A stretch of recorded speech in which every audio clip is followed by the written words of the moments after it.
বিশ্বনবী বললেন খায়রুকুম মান তাআল্লামাল কুরআন ওয়া আল্লামা, তোমাদের মধ্য থেকে ওই ব্যক্তি আল্লাহর কাছে সবচাইতে বেশি সেরা যে নিজে কোরআন শিখে অন্যরে শিখায়া দেয়।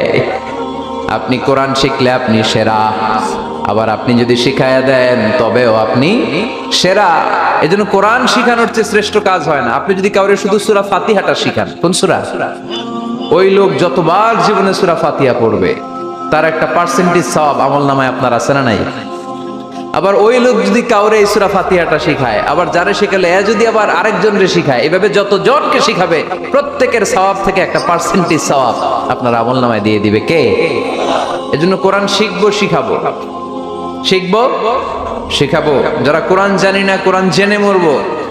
No excuse will be granted that day. সেদিন কোনো অজুহাত আল্লাহ গ্রহণ করবে না। সব পারো, কোরআন পারো না কেন? সবই তো পারো। হিন্দিতে কথা বলতে পারো, ইংরেজিতে কথা বলতে পারো, কোরআন পারলা না কেন? কোনো মাফ করবে আল্লাহ? না।